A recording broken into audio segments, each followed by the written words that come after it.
The villagers all love Garu so much, and one of them even wants him to date his sister. They fawn over him non-stop and Garu isn't humble about it. He soaks up all the attention and he tells all the villagers to make way for a megastar. A human nearby digs through some trash and Garu hates the sight of him. He calls the guy street trash while tossing him to the ground and he spits on the guy's face. Garu discriminates against humans just like everyone else and he tells the guy to make sure that he never sees him again. At a bar, Garu's fanboys even admire the way he drinks alcohol. To acknowledge their good behavior, Garu allows them to order whatever food and drinks they want. He says that it won't be a problem for him because he just recently made a ton of cash. Garu's men enjoy a feast, and they tell Garu that he's an idol to low-born types like themselves. Garu's story is incredibly inspiring to them as he was able to go from slum orphan all the way up to soon-to-be pack leader. It hasn't been set in stone yet, but Garu's pretty much the number one of the wolf tribe, and the other beast folk can't believe that they get to sit next to him.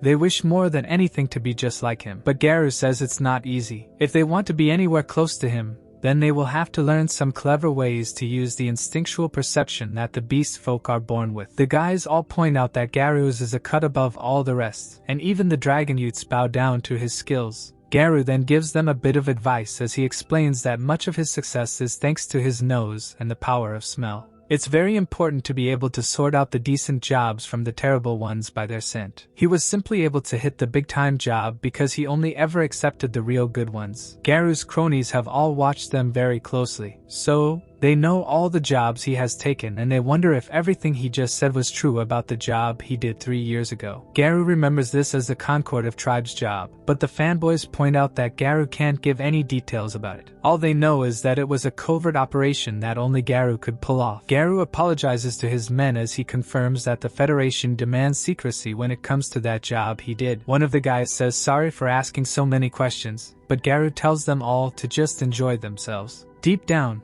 Garu can't help but think about how the Concord of Tribes job was the easiest job he ever had. All he had to do was eliminate one pathetic human kid who was suspected of being a maestro. Thanks to that easy and pretty effortless job, Garu has become rich and famous. It has always bothered him that they were never able to find Light after he teleported. But Garu was certain that there was no way that Light could have survived anywhere in the abyss. There is something that bothers him though, and it has to do with the maestros. He doesn't really know who or what they are, but he does know that every country in the entire world is frantic to find them. Thinking about all this makes Garu shiver, so he realizes that trying to dig deeper into this subject would be risky. He decides to forget about it completely as he doesn't want to ruin this perfect situation he has going on by poking the bear. Unfortunately for him, his time has come as a mysterious girl walks across the bar. It's May, and she apologizes for interrupting Garu's conversation. This all took place 1 month ago, and we see that now Garu and his men are escorting May through the abyss. May pretends to struggle after traveling through the abyss for a month straight, and Garu thinks about how it'll only be a little further before he can show his real intentions. A look back to when May arrived at the bar shows that she pretended to be someone that didn't know about what happened to Light. She was simply looking for Garu, who was said to have been a member of the Concord of Tribes. Garu's men were furious to see a pitiful human speaking to their leader,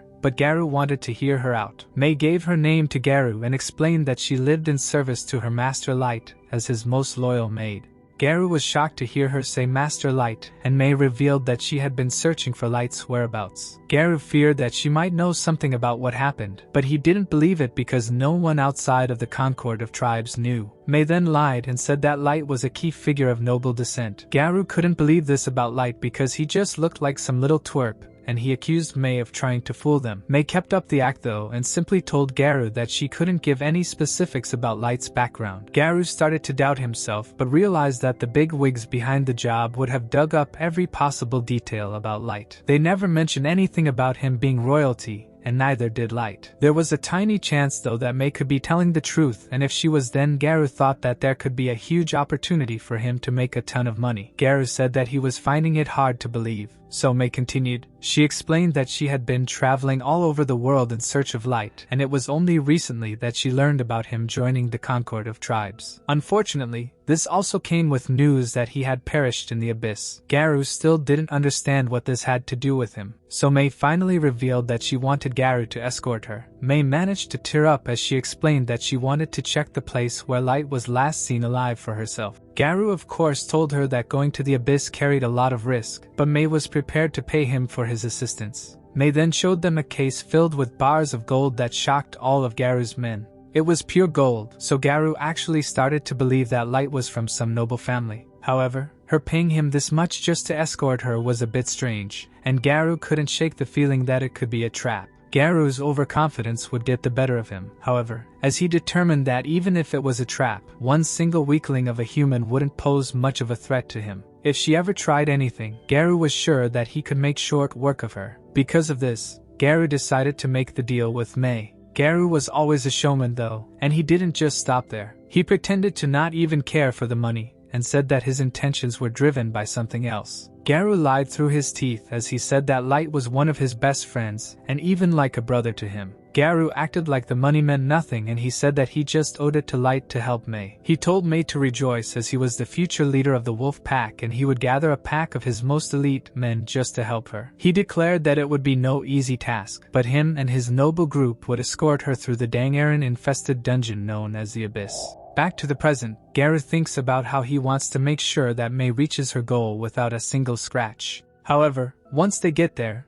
this monster plans to do unimaginable things to her right on top of Light's grave. The evil courses through his veins as he thinks about it, and he can't wait to get to the spot. A while later, they arrive at the last place Light was seen. Garu lies as he says that a pack of monsters got the drop on them and cut Light up real bad. Then he was unfortunately caught in a teleport trap and he was never seen again. Mei turns the acting up to really sell how saddened she is and she begins to cry. Garu isn't done with his lying either as he says that the attack came as a surprise to them and the party just couldn't react in time to save Light. He apologizes to the grieving Mei but he also signals for his men to get ready. They cut off the only escape route and Garu takes a moment to think about how stupid humans are. Garu pours it on even more as he says that despite him being the tough guy that he is, in the end he failed to keep Light safe. Garu says that he shares the pain that she feels, but Mei's demeanor completely changes. She was stopped crying completely, and she very seriously says that her heart bleeds for Light. Not because of his supposed passing, but because he was brought to this dismal and grimy dungeon, only to get betrayed by vile scum. Her stern voice becomes angrier with each word as she recounts how Light was beaten within an inch of his life. The look of confusion emerges on Garu's face as Mei wishes that she could have appeared at Light's side just a little earlier. She swears on everything good in this world that if she had been,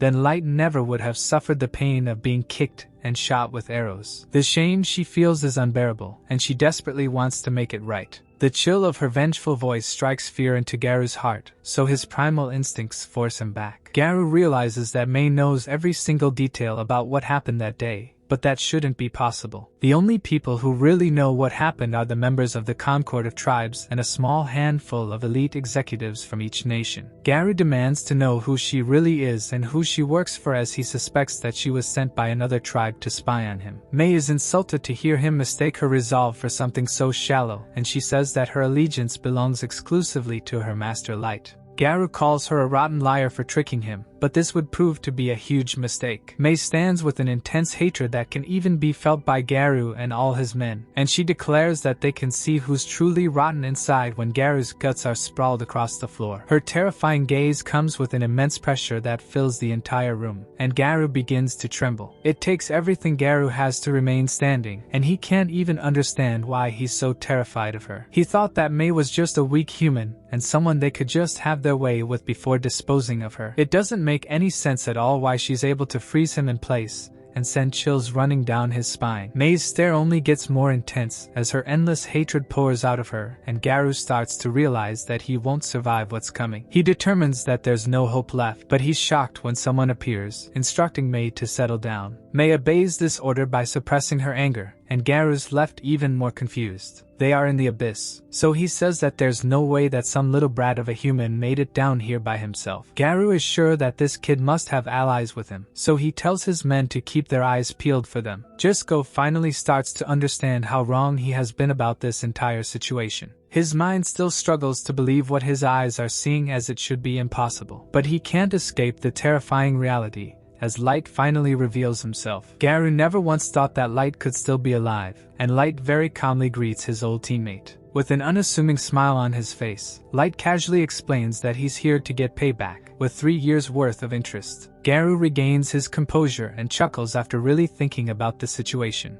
Light was just a puny level 15 human, and it's laughable to think that someone as weak as him could want payback against a level 150 boss like Garu. Even just the thought of it makes Garu laugh, and he couldn't be more thankful that humans are so stupid. Garu continues to laugh away, but Light is not amused in the slightest. Garu admits to not knowing how Light survived, but declares that Light made a huge mistake by showing his face to him. This is because Garu is certain that when he really ends Light's life this time and brings his body back, he's guaranteed to become the king of the beast folk. Light is extremely disappointed by Garu's ignorance, as he wonders why Garu isn't curious to hear about how he survived or even what his connection is to Mei. The normal reaction would be to demand some answers. So, Garu admits that he can't really tell how strong Mei is. Garu's confidence is restored, however, as he says that it doesn't matter because 2 humans can never pose any kind of a threat to a pack of beast folk like him and his men. Garu himself is level 150, and each of his men are over level 130. Garu declares that Light and Mei don't stand a chance because they're ordinary humans, and Light's only power is a worthless gift that can only summon trash. After some thought, Garu has concluded that Light just got lucky 3 years ago and only survived because he was rescued by Mei. Light doesn't deny that last fact, as he's very appreciative of Mei helping him. But there's more to the story. Garu isn't interested in listening though, so he tells Light to prepare for his real demise, and he sends his men to attack him. They rush in to tear Light to shreds, but Mei removes their heads before they can even get near him. The guys have never seen anyone move so fast, and Mei sternly announces that anyone who dares threaten Light will pay by losing their heads.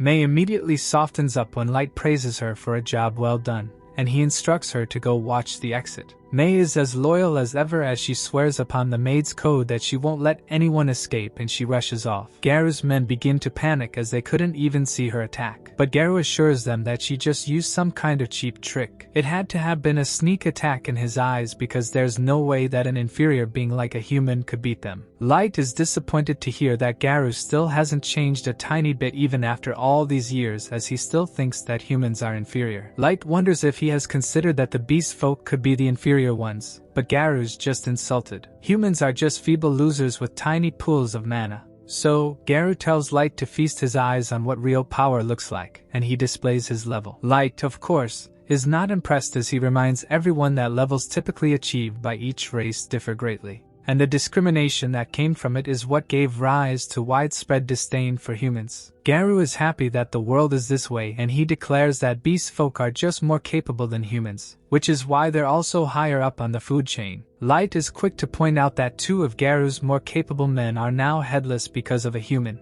but Garu accuses Mei of using some kind of magic item to do it. Garu's tired of seeing Light be so confident, and he becomes infuriated by the way Light looks at him. Garu and all his men attack Light at the same time, but Light lands an attack on every single one of them before they can touch him. That one single attack from Light leaves Garu gasping for air, and Light wonders if the wolf is already done. His casual attitude only infuriates Garu more, and Garu calls Light human trash. He still thinks that Light is a loser, and he refuses to be looked down upon by someone weaker than him. Garu angrily creates some distance between them and declares that he's going to wipe Light's confident look off his face while making him soil his pants. To do this, Garu pulls a small glowing orb from his pocket and uses it to summon a magic beast Fenrir. The summoning causes the air to shift in the room, and Light is impressed when Garu's Fenrir finally appears. Garu confidently announces that this beast is his ace in the hole, as it's level 500. Garu's men are amazed to see that their leader had such a crazy secret weapon, and they're relieved as they will now win the battle. Garu tells his men to stand back and watch, and he warns Light that he's about to feel the full force of his insanely high-level beast.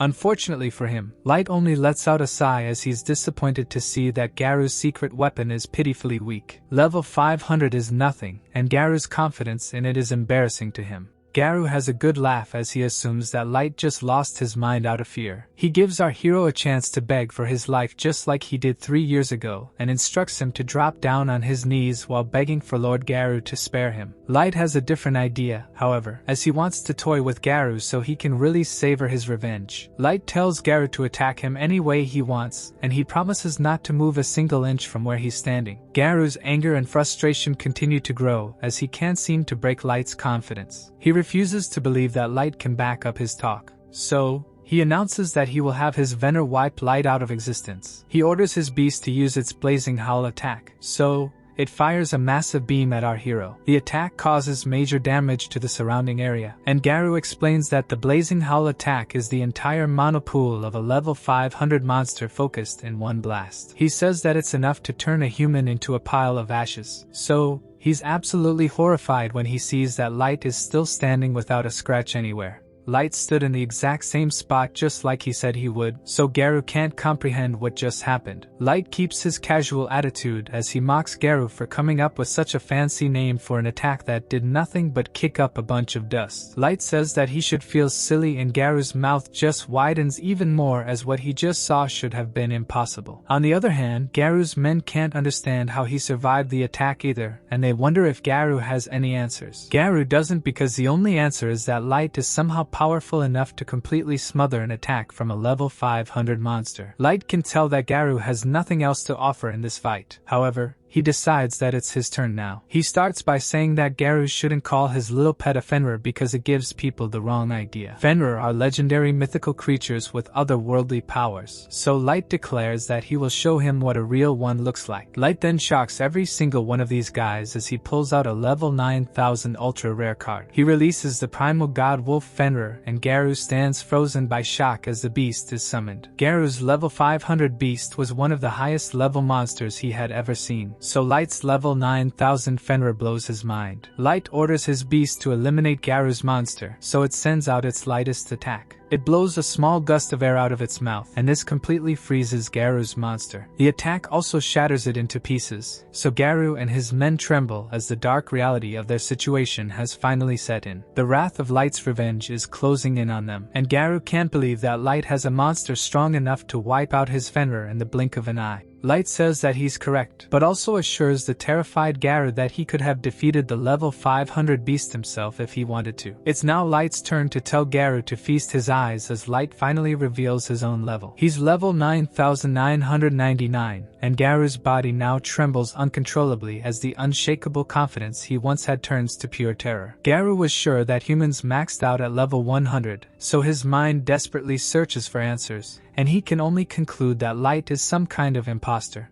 This makes sense to him because Light looks exactly the same as he did 3 years ago. He has the same face and body, but any normal human would have grown by now. As Garu's mind spirals into chaos, Light explains that he wears the bracelet of youth that stops him from aging. Light is so driven by his revenge that he forces his body to stay exactly the same so it can remind him of all the pain, anger, and despair that he felt that day. He will never forget it, and he also wants it to stay fresh in his mind at all times. Garu comes to terms with the fact that this is the real Light, but it never really mattered in the first place. Garu now knows that it was he that never stood a chance because Light is an absolute monstrosity. Garu has never faced his own mortality before, but realizing that his life is about to end is absolutely terrifying. There is nothing left for him to turn to now, so Garu completely breaks down and begs for forgiveness. He cries out that he had no choice but to follow orders from the Federation, and says that he never actually meant to hurt Light. Garu's cowardly nature finally reveals itself to everyone as he says that even today it wasn't his fault because he was just going along with the scheme that his men came up with. Of course, his men point out that it was all his idea, so Garu just apologizes to Light for breaking his trust. He desperately searches for something to save his pitiful life. Then,